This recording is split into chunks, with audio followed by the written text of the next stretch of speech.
지금까지 제가 목회를 해오면서 주일 강단에서 이렇게 티를 입고 설교를 해보기는 처음인 것 같습니다. 그만큼 우리 행복축제가 우리 온 교우들에게 주는 의미가 굉장히 크고, 또 우리가 회복을 넘어서 미래로 나가는 새로운 시작을 알리는 너무나 중요하고 또 귀한 순간이라고 생각합니다. 그래서 뭔가 좀 달라야 되겠다라고 하는 생각에서 오늘 저희들도 이렇게 전체를 이끌어 나가는 우리 스태프들, 또 우리 모든 성기미들이 같이 이렇게 티를 입고 함께 시작을 하게 되었습니다. 여러분, 세상에서 가장 소중한 금 세 가지가 있습니다. 황금, 소금, 그리고 지금. 여러분, 황금 중요하죠? 황금 싫어하는 사람 손 들어보세요. 황금 싫어하는 사람. 나는 황금보다 돈이 더 좋다, 같은 얘기입니다. 황금이나 금이나 돈이나 다 같은 것을 의미하죠. 사람들은 황금을 얻기 위해서, 돈을 얻기 위해서 열심히 부지런히 살아갑니다. 그만큼 이것은 우리에게 소중한 자산이기 때문에 그렇죠. 소금이 없는 세상을 여러분 한번 생각해 보십시오. 소금이 없는 세상은요, 한마디로 말해서 맛이 없는 세상입니다. 무엇을 먹어도 맛이 없습니다. 이 소금은 맛을 내주는 역할을 하지 않습니까? 그래서 소금이 없다고 생각을 해보면 세상에 없어질 것들이 너무 많을 것 같아요. 버려지는 음식들도 얼마나 많겠습니까?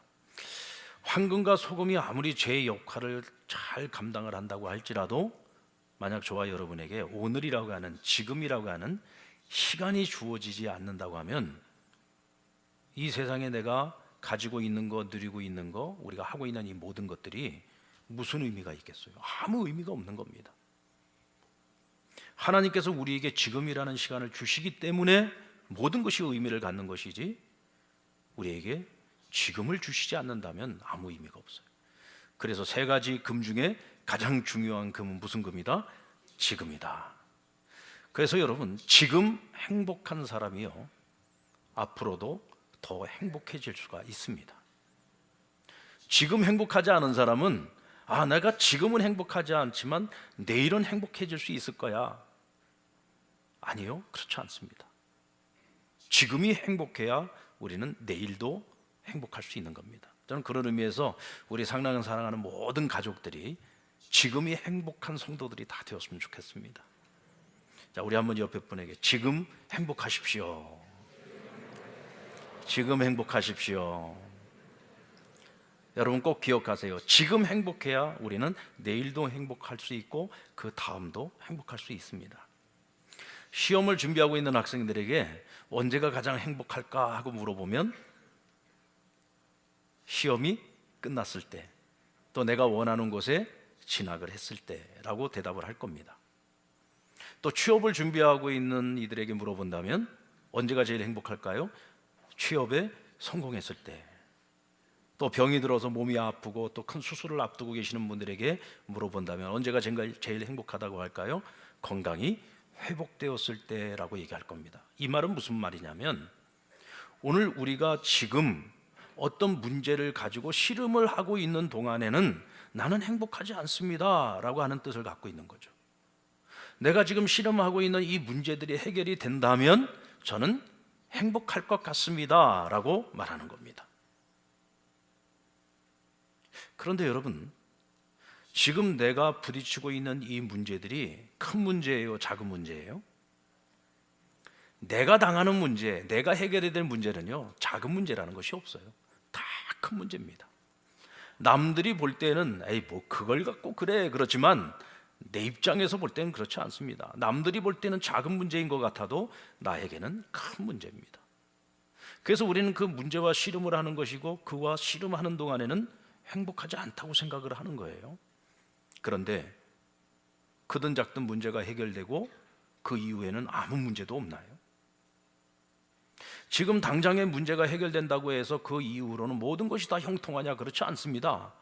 또 다른 문제가 찾아오잖아요. 작은 바다가 지나가고 나니까 더 큰 파도가 우리에게 밀려올 수 있는 거예요.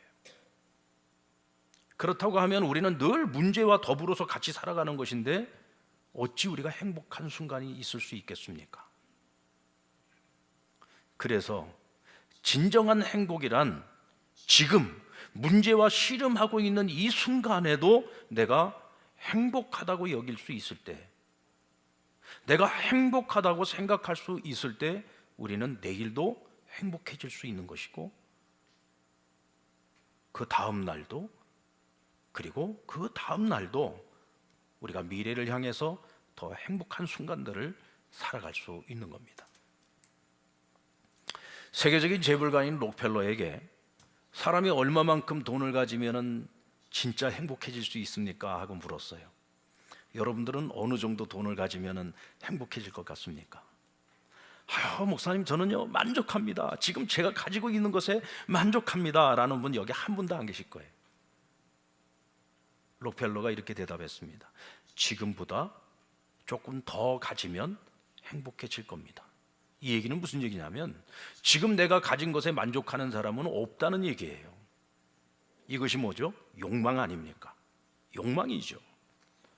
결국은 이 욕망으로부터 자유롭지 않은 한 우리는 절대로 행복할 수 없다. 여러분들, 욕망으로부터 자유로워져야 합니다. 주어진 것에 감사할 줄 알고, 주어진 것에 만족할 줄 알고, 주어진 것에 행복할 줄 아는 사람이 더 나은 미래를 꿈꿀 수 있다는 거죠. 사도 바울은 오늘 본문 말씀에서 행복한 사람의 조건에 대해서 이야기를 하고 있습니다. 누가 행복한 사람인가? 여러분, 바울은 세상적인 가치로 볼 때에 우리가 누구나 다 부러워할 만한 모든 조건을 다 가지고 있는 사람이었습니다. 그는 날 때부터 금수저로 태어났어요. 평생을 살면서 돈 때문에 걱정하고 살아본 적이 없었던 그런 사람입니다. 여러분들 부럽지 않습니까? 돈 걱정 안 하고 한번 살아봤으면 좋겠다. 요즘은 애들도 돈 걱정하더라고요.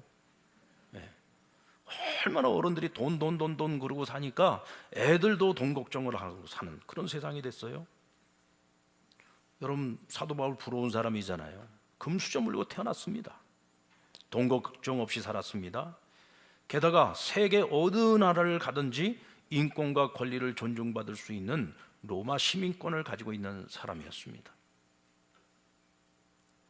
당시 세계 최고의 학문이었던 헬라 철학을 당시 최고의 스승이었던 필로의 문화에서 공부를 했고요. 유대인으로서는 가말리엘의 문화에서 율법을 공부한 사람이었습니다. 한마디로 말해서 모두가 부러워할 만큼 지식에 있어서 학식이 높은 학자였다는 것이죠. 게다가 그는 사회적으로도 존경받는 사람이었어요. 출세가 보장되어져 있는 사람이었습니다. 종교적으로 자기의 의가 남다른 그런 사람이었습니다. 한마디로 말해서 퍼펙트한 인생을 살고 있었던 바울의 인생에 어느 날 예수님께서 찾아오셨습니다. 자, 그가 지금까지 누려왔던 세상의 모든 사람들이 부러워할 만한 모든 조건에다가 하나가 더해졌는데 예수 그리스도께서 그에게 찾아오신 거예요. 여러분 부럽지 않습니까?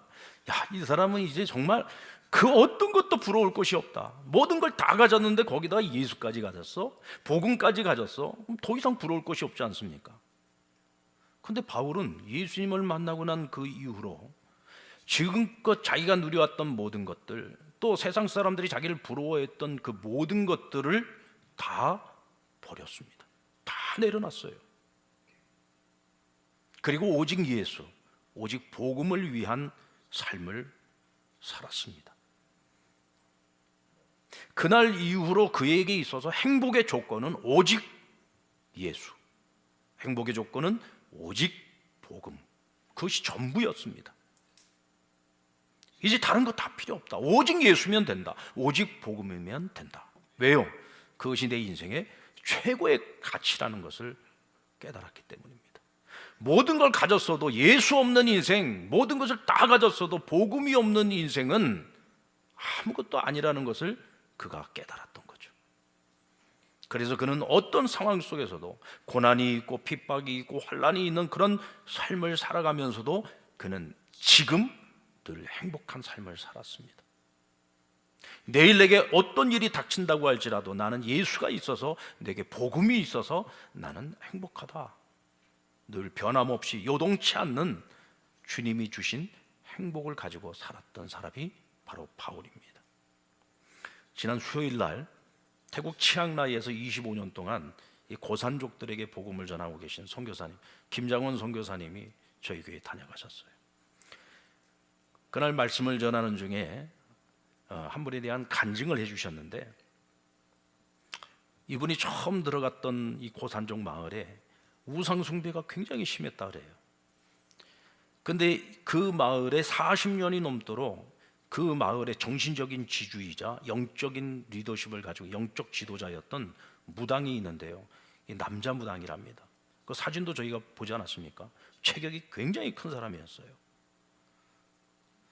근데 이분이 이 선교사님이 들어가서 복음을 전하는 일을 그렇게 회방을 하고 또 교회를 세우려고 하는 일을 그렇게 회방을 했었답니다.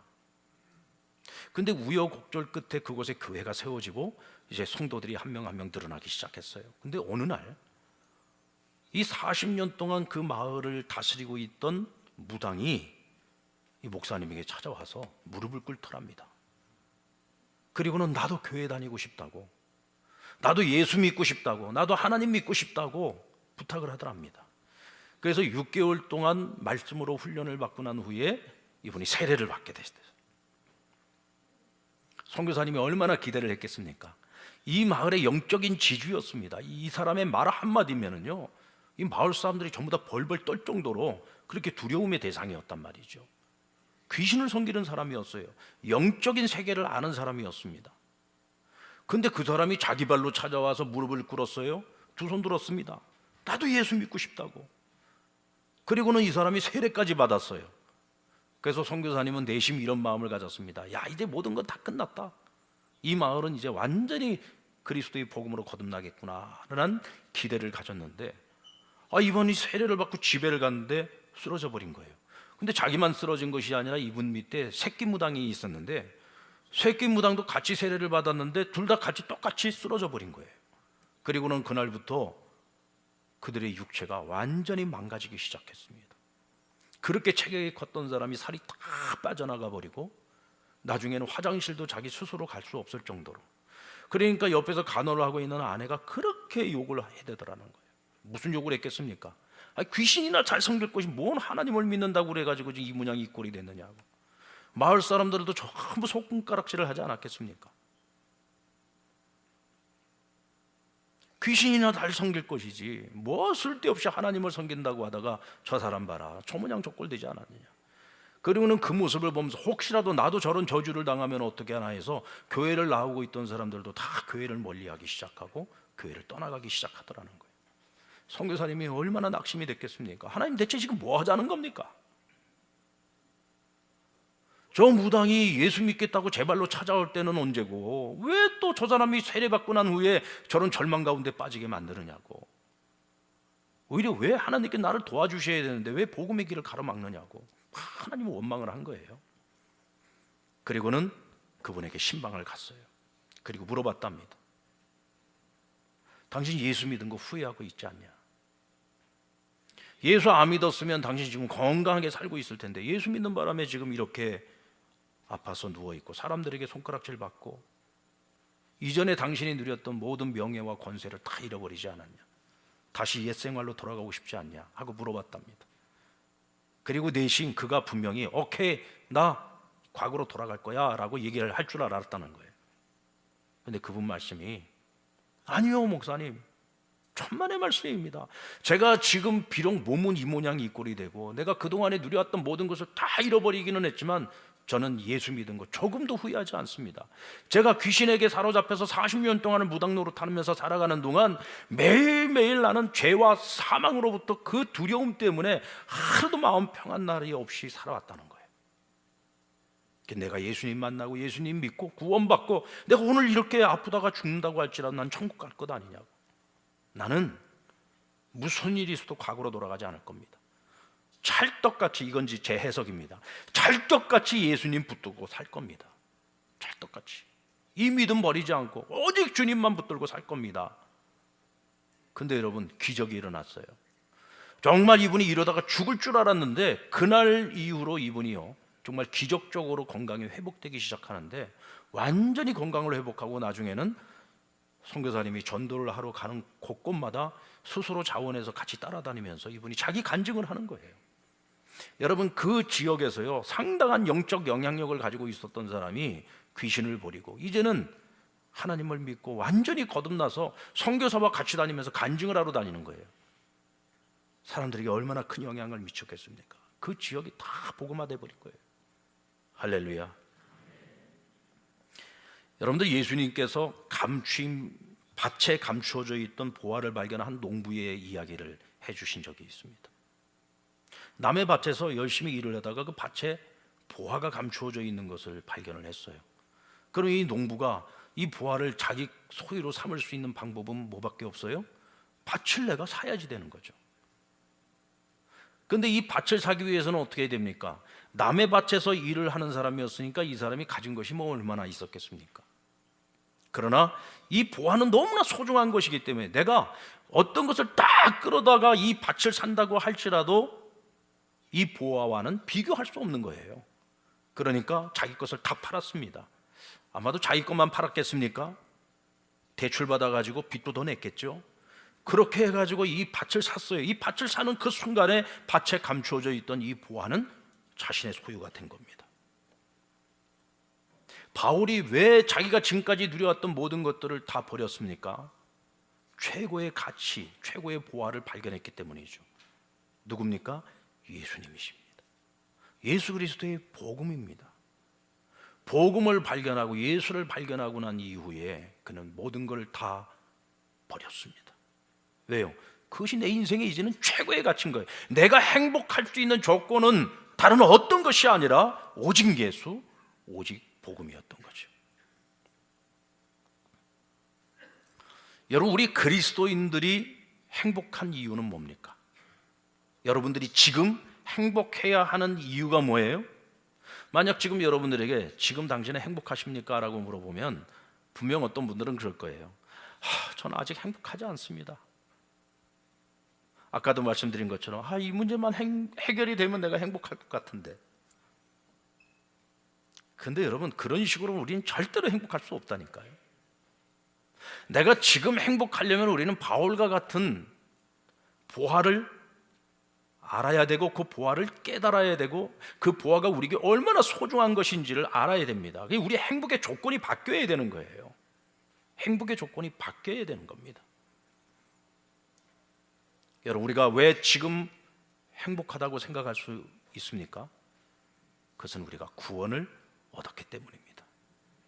바울이 얻은 구원과 우리가 얻은 구원이 다른 게 아니에요. 같은 구원입니다. 우리가 노력해서 얻은 구원이 아닙니다. 전적인 하나님의 은혜로 우리에게 선물로 주어진 구원입니다. 우리는 선물로 받은 것이라고 해서 그것을 소중히 여기지 않는 경향이 있는 것 같아요. 내가 노력해서 얻은 것이 아니고 선물로 주어졌다는 것 때문에 그것을 그렇게 소중히 여기지 않아요. 그런데 여러분, 왜 하나님께서 우리에게 예수님을 선물로 보내셨을까요? 왜 예수님께서 우리에게 복음을 선물로 주셨을까요? 이것은 우리가 죽었다 깨어나도 내가 노력해서 얻을 수 없는 것이기 때문에 하나님께서 우리에게 선물로 주신 겁니다. 하나님이 아니시면 우리에게 절대로 줄 수 없는 선물이에요. 하나님만이 주실 수 있는 선물. 그 선물을 누가 받았어요? 내가 받은 겁니다. 바울만 받는 게 아니에요. 바울이 받은 그 구원의 선물과 내가 받은 구원의 선물이 같은 것입니다. 돈으로 얻을 수 없는 구원이잖아요. 어떤 세상의 가르침으로도 얻을 수 없는 구원이잖아요. 어떤 선한 행위를 통해서도 얻을 수 없는 구원이잖아요. 아무리 힘을 가지고 있고 권력을 가지고 있다고 해도 그것으로 얻을 수 없는 구원입니다. 그런데 우리가 이 구원을 전적인 예수님의 사랑과 희생을 통해서 우리가 얻지 않았습니까? 그래서 오늘 저와 여러분은 행복해야 하는 겁니다. 아니, 우리 스스로가 그것이 얼마나 큰 행복인지를 우리가 알고 그것을 깨닫고 절대로 내가 이 행복을 잃어버리지 않겠노라고 여러분들이 결심해야 되는 겁니다.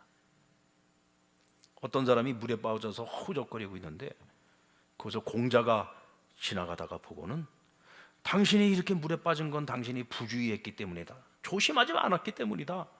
그리고는 한참을 꾸짖다가 그냥 지나갔다고 합니다. 여러분, 공자답지 않습니까? 그것을 부처가 지나가다가 보았습니다. 아이고, 물에 빠져서 고통스럽겠구만. 그러나 당신이 물에 빠졌다는 사실을 잊어버리면 더 이상 당신의 마음에 고통이 없을 것이다. 그러니까 당신이 물에 빠졌다는 사실을 잊어버리라고 이야기합니다. 여러분, 물에 빠진 사람이 어떻게 물에 빠졌다는 사실을 잊을 수가 있어요?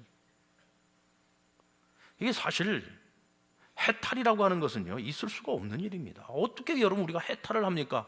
지금 이 험한 세상 속에서 내가 살아가고 있는데 끊임없는 문제가 우리 앞에 끊임없이 찾아오고 있는데 어떻게 문제가 찾아와 있는데 나는 문제가 없다 그리고 살 수 있어요?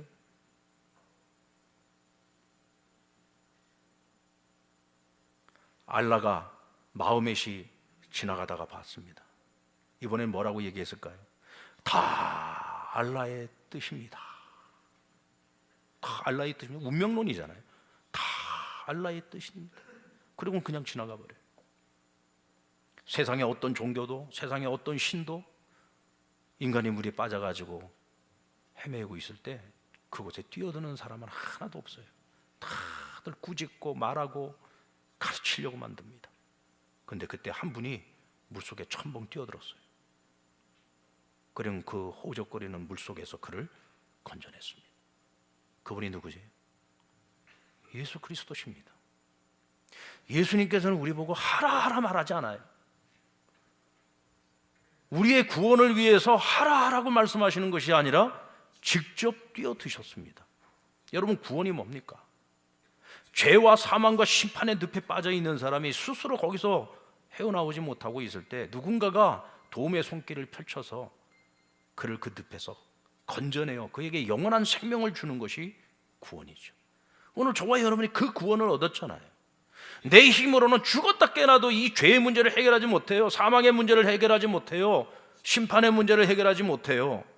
그래서 하나님이 예수님을 보내셔서 우리의 생명줄이 되어주신 것 아닙니까?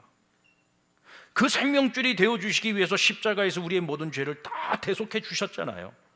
그래서 하나님께서 원하시는 것은 그 예수의 이름으로, 예수 그리스도를 믿음으로 하나님이 주시는 구원의 선물을 받으라는 거예요. 새로운 생명을 주십니다. 영원한 생명을 주시는 겁니다. 하나님께서 천국을 약속해 주셨습니다. 이 땅을 살아가는 동안에도 천국의 삶을 살아갈 수 있는 자격을 저와 여러분들에게 주신 것입니다. 할렐루야. 이것이 여러분 일반 종교와 기독교의 가장 큰 차이예요. 일반 종교는 하라는 종교잖아요. 하라는 것이 너무 많습니다. 하라는 것이 너무 많아요. 근데 예수님은 하라고 말씀하시기 전에 스스로 자기를 희생해서 우리를 먼저 구원하셨고, 구원받은 우리에게, 구원받은 하나님의 자녀로서 너희가 합당한 삶을 살아가야 된다 하고 우리에게 그 길을 인도해 주시고 지도해 주시는 겁니다. 여러분, 바로 그런 예수님, 바로 그런 복음을 오늘 저와 여러분은 가지고 살고 있습니다. 자, 다시 한번 여러분에게 물어보십시다. 여러분, 지금 행복하십니까? 지금 행복하신가요? 여러분이 행복하다고 생각하는 그 행복의 조건이 세상에 있는 한 여러분들 절대로 지금 행복할 수 없어요. 오직 예수, 오직 복음, 예수님을 통해서 나에게 주어진 이 구원의 선물, 천국의 소망, 우리가 여기에 우리의 소망을, 우리의 기준을 가지고 살아갈 때 우리는 지금 행복할 수 있고, 어떤 문제가 내게 찾아와도 우리는 지금 행복할 수 있습니다. 어떤 문제가 우리에게 또다시 찾아온다 할지라도 우리는 두려워하지 않고 요동치 않으며 주님과 함께 동행하면서 지금 행복한 삶을 누릴 수 있습니다. 우리가 행복한 사람인 또 하나의 이유는 나에게 복음을 전해준 사람이 있었기 때문에 우리는 행복한 사람입니다.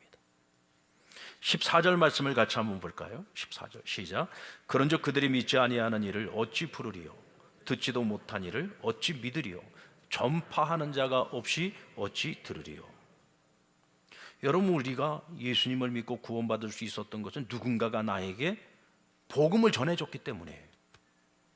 누군가가 나에게 복음을 전해줘서 내가 복음을 들을 수 있었고 내 마음에 믿음이 생길 수 있었고 그 믿음을 따라 우리가 구원을 얻을 수 있었던 것. 그래서 우리가 이렇게 행복한 사람이 될 수 있었던 겁니다. 만약 누군가가 나에게 아직까지도 복음을 들려주지 않았다면 우리는 여전히 죄의 문제를 해결받지 못했겠죠. 여전히 구원받지 못했겠죠. 그런 우리가 하나님의 심판대 앞에 섰다고 생각을 해보십시오. 복음을 듣지도 못했고 아직 구원을 얻지도 못했고 죄의 문제를 해결받지도 못한 우리가 하나님 앞에 섰다고 생각해 보세요. 그 자리가 얼마나 두렵고 떨리고 무서운 자리겠습니까? 그런데 다행히도 적어도 오늘 이 자리에 있는 우리 사랑하는 성도들은 복음을 들을 수 있었습니다. 누군가가 여러분들에게 복음을 가르쳐 주었고 누군가가 복음을 전해줬기 때문에 여러분들은 들었고 믿어서 구원을 얻은 겁니다. 아멘. 그래서 우리가 행복한 거예요. 만약에 우리가 불교 국가에서 태어났습니다. 힌두교를 믿는 국가에서 태어났다고 칩시다. 이슬람 세계에서 태어났다고 한번 생각해 보세요. 우리는 그러면 태어나는 그 순간서부터 불교인이고 힌두인이고 이슬람 사람으로 살아가야 되는 거예요. 이것이 국가 종교인 경우에는요, 다른 종교를 믿으면 죽습니다. 생명을 걸어야 복음을 들을 수 있고 생명을 걸어야 믿을 수 있는 세계입니다. 우리가 그런 나라에서 태어나지 않은 것만으로도 우리는 감사해야 돼. 공산국가나 북한과 같은 그런 독재국가, 그들은 복음을 들을 수 있는 기회마저도 완전히 박탈되어져 버린 그런 나라들 아닙니까? 우리가 그런 나라에서 태어나지 않은 것을 감사하셔야 돼요. 대한민국 사람으로 이 땅에서 태어났다는 그 자체만으로도 우리는 얼마나 감사한 일인지 몰라요. 게다가 믿는 가정에서 태어난 사람들은요 진짜 감사해야 돼요. 신앙을 가지고 있는 부모님들 밑에서 태어나 어렸을 때부터 신앙교육을 받고 어렸을 때부터 교회 생활을 하면서 어렸을 때부터 복음을 듣고 말씀 안에서 살아가는 삶을 살아가고 있는 우리 다음 세대들은요 진짜 복받은 자녀들입니다. 진짜 행복한 사람들. 지금 오늘 이 자리에 우리 부모님들 손잡고 함께 와서 지금 예배드리고 있는 우리 믿음의 다음 세대들을 정말 내가 얼마나 행복한 사람인지를 알아야 돼요. 저희 집 사람은요 신앙생활을 늦게 시작했어요. 한참 20대 때에 저를 만나고서 이제 신앙생활을 시작을 하게 됐는데 이제 평생을 저하고 같이 살면서 이제 목회길을 쭉 걸어오면서 그런 얘기를 합니다. 내가 예수 늦게 믿은 거에 대해서 나는 후회해 본 적은 한 번도 없는데 여름철에 교회 학교에서 애들 여름 성경학교하고 수련회 하는 거 보면 그렇게 부러울 수가 없다는 거예요. 왜냐하면 이미 본인은 다 지나가 버린 시간들이잖아요. 예수를 믿고는 있지만 어린 시절에 그렇게 믿음 안에서 훈련받고 교육받으면서 다 여름철에 수련회 하면서 막 은혜 받아가지고 눈물 콧물 쏟아가면서 하나님 이름을 부르면서 기도했던 그런 경험들이 전혀 없는 거예요. 그러니까 아이들을 보고 있으면 교회 안에 아이들을 보고 있으면 너무 부럽다는 거예요. 우리는 그것을 어렸을 때부터 당연한 것으로 알고 누려와서 이게 얼마나 우리에게 특별한 은혜고 이것이 우리에게 얼마나 큰 축복이고 행복인지를 모르는 거죠. 근데 그것을 누려보지 못한 사람들은 그게 얼마나 소중한 것인지 그 가치를 아는 거예요. 자, 오늘 이 자리에 있는 우리 다음 세대들, 우리 부모님과 함께 온 다음 세대들은 자 손을 들어서 내 가슴을 이렇게 한번 톡톡 두들겨 봐요. 이렇게 치면 안 돼. 이건 한탄하는 거고 이렇게 톡톡 치면서 이렇게 한번 얘기해 보세요. 나는 믿음의 가정에서 태어나 어렸을 때부터 하나님을 사랑하고 어렸을 때부터 믿음 안에서 자라고 있는 나는 세상에서 가장 행복한 사람입니다. 행복한 사람입니다. 여러분 이걸 깨달아야 돼. 여기서부터가 시작이에요. 교회를 다녀도 내가 행복한 사람인 줄 몰라. 믿는 부모님 밑에서 자라는 것을 행복한 줄 몰라. 부모님들이 열심히 교회 가라, 열심히 예배 드려야 된다, 말씀에 귀 기울여야 된다, 열심히 기도해야 된다, 다 잔소리로 들려. 아주 귀찮아 죽겠어. 그러면 그건 내가 내 복을 스스로 박차는 거예요. 아무나 누릴 수 있는 복이 아니에요. 믿음의 가정에서 태어나 믿음 안에서 살아가고 있는 내가 누릴 수 있는 하나님이 주신 최고의 축복인 거예요. 그것을 내가 진정으로 감사할 수 있어요. 이때 우리는 행복한 사람인 거예요. 그리고 우리가 행복한 사람인 마지막 이유가 있는데요, 그것은 하나님께서 우리에게 복음을 전하는 아름다운 발을 주셨기 때문입니다. 오늘 15절 말씀해 보니까 같이 읽어볼까요? 시작. 보내심을 받지 아니하였으면 어찌 전하리요? 기록된 바 아름답도다 좋은 소식을 전하는 자들의 발이여 함과 같으니라. 복음을 전하는 이들의 발걸음은 아름다운 발이라고 말씀해 주고 있어요. 여러분들이 누군가에게 복음을 전하고 있으면 복음 전하고 있는 여러분의 발이 아름다운 발이 되는 거예요. 누가 지금 아름다운 발이라고 얘기해 줍니까? 하나님께서 우리를 보실 때, 하나님께서 보실 때 너희 발은 정말 아름다운 발이구나 라고 인정을 해 주신다는 거예요. 그런데 오늘 왜 아름다운 발이냐? 보내심을 받지 않으면 어찌 전하리요 그랬어요. 복음을 전하는 사람은요, 내가 전하고 싶어서 전하는 게 아니에요.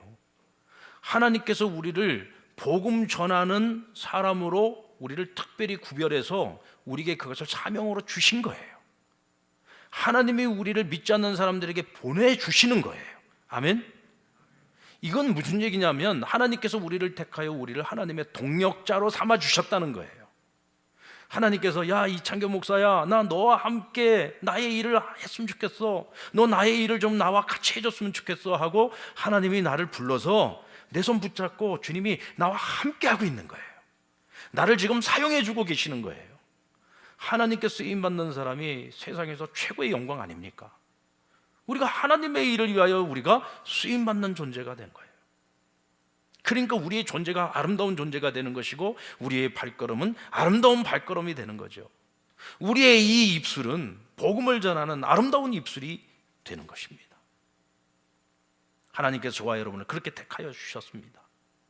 이제 우리 상랑교회가 오늘부터 시작해서 11월 20일까지 행복축제를 합니다. 이 행복축제 기간 동안 우리가 하려고 하는 첫 번째 목표는 뭐냐?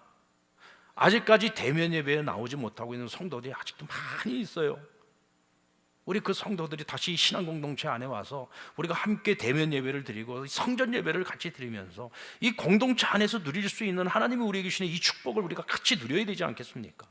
이 코로나라는 기간 동안 우리의 마음이 하나님과 멀어지고 교회와 너무 멀어지고 성도들과 너무 멀어지고 이 공동체와 너무 많이 멀어졌어요. 그 마음들이 다시금 하나님께로 교회로 성도들에게로 다시 돌아오게 하는 것이 첫 번째 목표입니다. 두 번째 목표는 복음을 전하는 발이 되기 위해서입니다. 이 세상에 교회가 존재하는 이유, 교회가 이 땅에 세워지게 된 이유는 뭐냐? 교회를 통해서 하나님께서는 복음이 온 세상 땅끝까지 전파되기를 원하시는 거예요.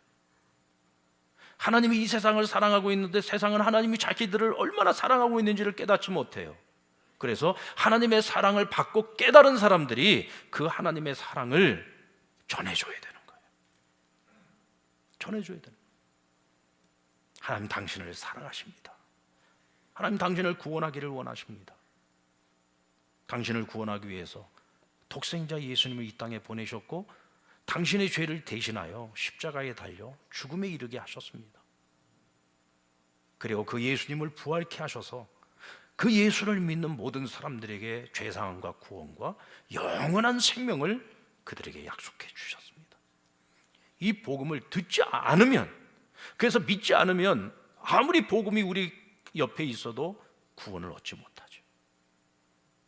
그래서 반드시 전하는 자가 있어야 되는데 하나님께서 우리를 택하여 주셨고 이 기간 동안만이라도 너희가 힘을 다해서 복음 전하는 사람이 되어라.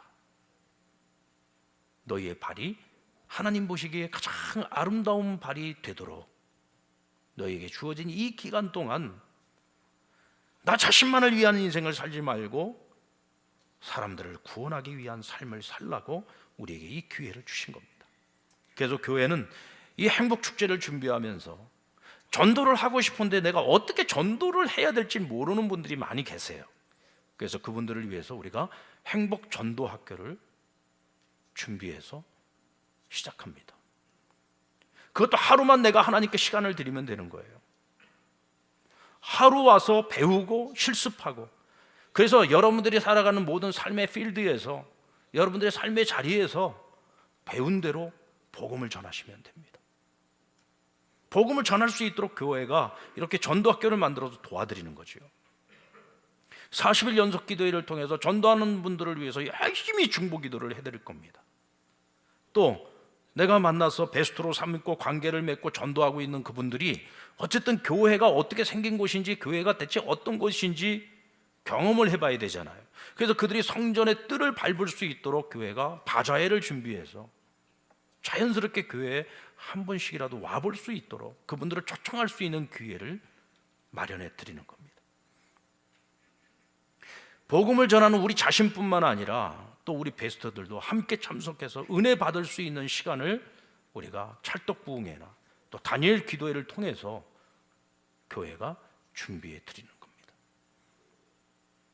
우리가 우물 파기를 통해서 생명 살리는 사역을, 그리고 음악회를 통해서 우리 베스터들과 함께 하나님을 섬기는 사람들의 아름다운 모습을 우리가 함께 나누고 함께 주를 찬양할 수 있는 그 자리를 마련해 드리는 겁니다. 여러분, 교회가 하는 일이 바로 이런 일들이죠. 우리 성도들 한 사람 한 사람이 맡은 사명을 감당할 수 있도록 은혜를 끼쳐드리고 우리가 열심히 전도할 수 있도록 여러분들에게 필요한 모든 것들을 교회가 공급해 드리는 거예요.